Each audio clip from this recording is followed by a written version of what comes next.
I'm Ben Fogle, and this is Extreme Dreams.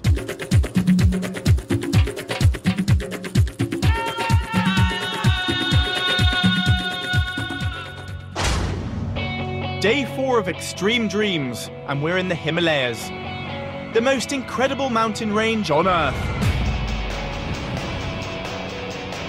A vast and violent tangle of deep jungle, soaring above 8,000 metres to freezing peaks. We're on our way to the amazing, remote, sacred lakes of Panch Pokhari, here in the Himalayas of Nepal. We'll be trekking along a pilgrimage route so treacherous, no Westerners have attempted this before. Believed to make those who bathe in them immortal, the lakes are 10 days hard slog from any form of civilization. This is a trek that will push anyone to their limits, but I've chosen a team who I think will be up to the challenge.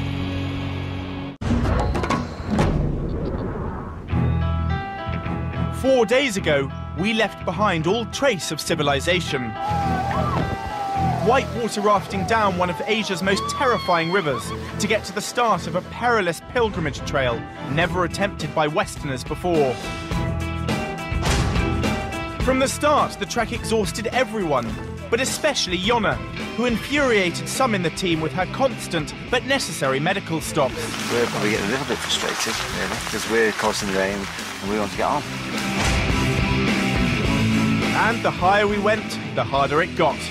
Londoner Jermaine struggled to cope with debilitating bouts of altitude sickness as the oxygen thinned and a howling lightning storm threatened to blow us off the mountain. Meanwhile, Yona's constant need for rest and medical attention threw our schedule into chaos. The delays compromised our chances of getting to the lakes, and a frustrated Paula vented her rage at Yona. Well, I can't help it. No, you can't help it, can you? Laying on the grass with your clutch on your I can't help what is wrong with me. The next day, they asked me to push them even harder in a desperate bid to speed our progress. Come all the way up to the top, Yona. Try and get up to the top before you rest. But in fact, it was Nicole who found the struggle too great. A mystery Himalayan bug had already sapped her energy, and within minutes out of camp, she tripped, tore a thigh muscle, and was left in agony. I'm crying. She bravely insisted on carrying on, but as our steep ascent got worse, she collapsed unconscious 3 times within the hour. Most terrifying of all, on a narrow ledge above a yawning precipice. Okay, Doc. Only by a miracle did Paula and I save Nicole from plunging hundreds of metres down the vertical drop below us. Nicole, you're not going anywhere because I've wedged you into the side, okay? Ill, injured, and her spirit broken, the Trek medic decided that this was the end of her extreme dream, and Nicole's condition so serious that the only option is rescue by helicopter.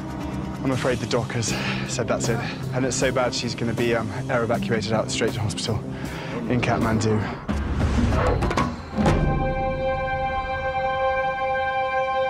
We're hundreds of miles from civilization. This measures how much oxygen's in your body just now. And on a sheer mountain slope like this, there are few places on Earth more dangerous to attempt a helicopter rescue. Nicole, who came on the trek to prove her independence to her parents, has lost all her energy fighting what appears to be a tropical stomach bug, and she's deteriorating rapidly. The doctor has said if this had happened back in the UK, she'd be straight into casualty by now. So what we've decided is we've got to helicopter evacuate her out. We need to get her to hospital as quickly as possible. There's no chance of a landing here, but 5 miles up the mountain, there's a ray of hope. A remote village with narrow fields that may be safe for a helicopter to land on. The blood pressure's through the roof, your heart's beating too fast. But there's only one way to get her there, on the back of a Sherpa. Oh, no, wait. Let me just... Don't do this. No, I'm not. Don't do it. Don't do it. Just get on his back and get on with it. Again. But the medic is unrelenting. He reassures Nicole that the Sherpa may be young, but he is strong enough to get her to the village. Do it. Just do it. Go on, do it properly. Go on. I didn't want to be on his back, to be completely honest. I just wanted to carry on and just, you know, plod along and get up the mountain, really. There's no way. Just get let me down. There's no way, honest to God. I'm sorry. I'm sorry. Go up. Don't go. Oh my God. Too weak to walk unsupported, this is her only hope. But even when she gets to the remote settlement, there's no guarantee there'll be a field wide enough for a helicopter to land. 2 hours later, and Nicole's still only halfway to the village. We're not just losing a teammate, we could lose a whole day of the trek. And the likelihood of reaching the sacred lakes of Panch Pokhari is looking increasingly remote.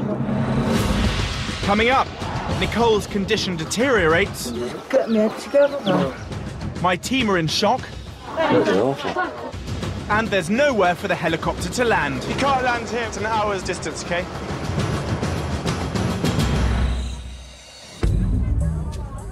Our whole expedition to the lakes of Panch Pokhari is in jeopardy as Nicole has fallen ill. The narrow fields of this tiny village are the best hope we have of getting her airlifted out of the Himalayas. Her strength is ebbing away, and the sight of her in this condition is a shock to us all. I'm worried. Hang on. Moved indoors and put on a drip by the medic, Nicole is soon joined by a tearful Paula. The doctor's working frantically, but Nicole's health is worsening.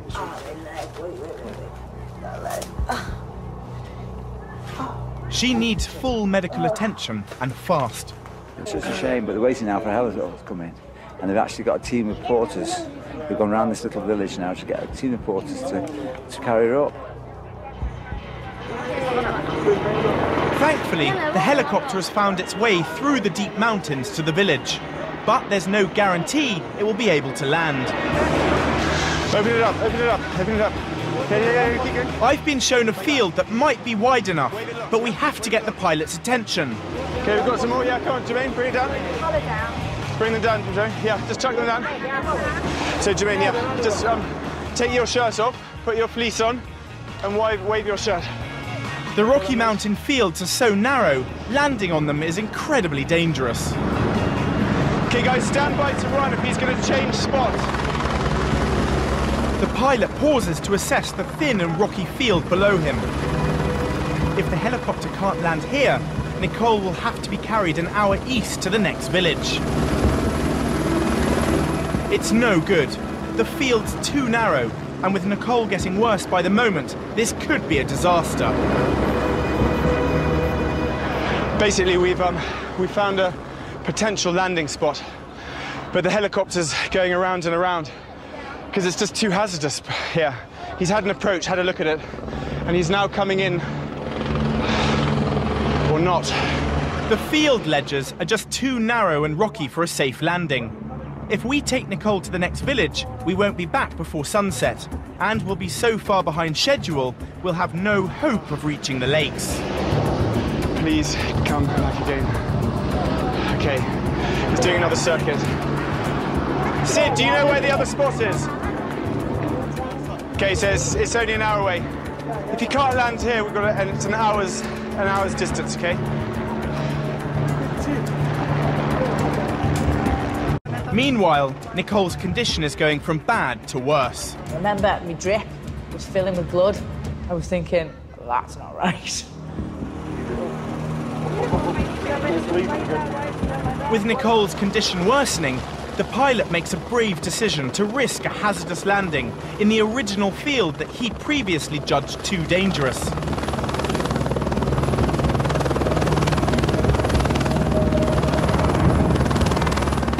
And he lands successfully. Yes! That is such a relief. At last, Nicole is heading for the safety of Nepal's capital city, Kathmandu, and full medical treatment. Just down at the end there, okay? I quickly brief the doctor. She's on a drip, yeah. She's very dehydrated and a very high pulse rate. Here's the doctor.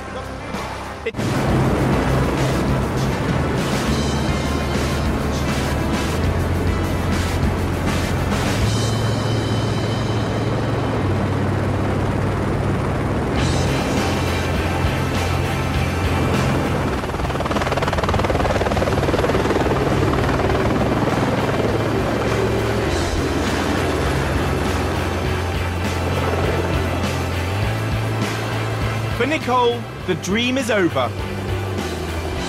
Good luck!